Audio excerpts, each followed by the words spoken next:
Hey sis, welcome to module 1, clarity. Let's go. So clarity is important because if you are not clear on what you're wanting or what God is calling you to do, then it's hard for us to come up with the step we are supposed to take.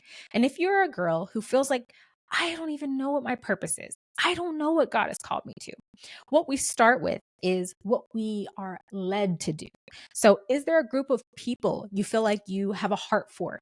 For most of our girls, it's the poor and needy, the widowed, the elderly, women, women and men who have suffered a certain trauma that they have overcome. We start with your heart, where you feel called to, where you feel led to, and how you could be a solution for it. How you can offer a solution for it. What gifts has God placed in you to help this group of people? We start there because purpose is not just about you getting rich or living in this abundant life and then being isolated for the rest of forever. God puts purpose in you to aid his people. You have an assignment, and we're going to get to the bottom of it. So the first things first, we have to get clear on what God said. And so again, if you're a girly who doesn't feel like she knows what her purpose is, we need to first find out why you don't think you're meant for something special. Have you ever allowed yourself to see yourself as something bigger than you are now? Have you ever allowed yourself to explore your dreams and hopes and visions that you've had as a child of what you would be doing as an adult? We need to start there. So, if that's who you are right now, if that's where you feel like your journey is currently, I need you to start journaling some things. What type of people do I feel led to help? What type of gifts does God have for me? What type of gifts are in me? What am I good at? What have people complimented me on? How does God use me now to help people? What is something I've always wanted to do, but I was too afraid to start? We need to get you clear on where you feel led to. So once you do that, then come back here and continue to watch. Okay, sis. So now you at least know the people you're called to. Now you at least know your gifts. And now you at least are starting to remember, hey, I remember God told me maybe I should start a podcast. Or I remember someone told me I would be good if I would speak. Or if I would be good if I started a business. This is how God talks to us. People can see things in you, even if they themselves don't know God.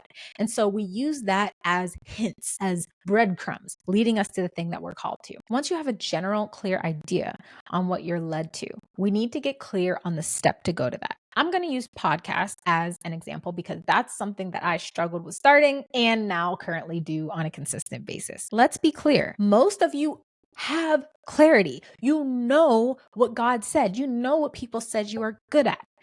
But the thing is, you oftentimes doubt that you heard him or you doubt that he should choose you. But guess what? You're in good company because Moses did the same thing. He went to Moses. He told him that who he was assigned to, how he was going to help. And Moses was like, I can't do this. Maybe you're in that place. Well, coaching is probably best for you because then we can move you out of the resistance that's keeping you stuck in stagnancy, not moving, not obeying if God has called you to a thing. Your voice is important. Your story is on purpose and he wants to use it to help other people. So if you're a girly who feels like she's doubting she heard God or feels like she's not qualified to do it, let's give you some journal prompts. What would happen if you did this thing tomorrow? What's your biggest fear around this thing? Does God talk to you? Are you qualified to do this? Would you need God to do this thing? If you answered yes on that last question, you can be sure that this is God because God gives you God-sized dreams so that you know that you need him and you stay close to him to achieve them. Clarity is remembering the instruction. It's not overthinking your outcome.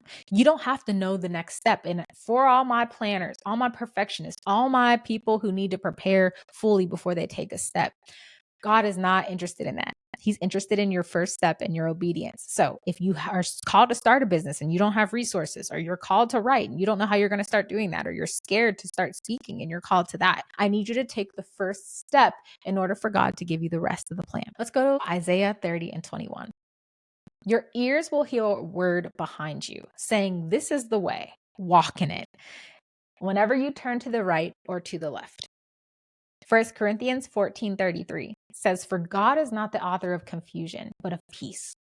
When you finally do some of these prompts and get some of your thinking around where you feel like you're called to or who you feel led to help, there was some things that popped up for you as soon as I said that, because you've always known, it's always been in you.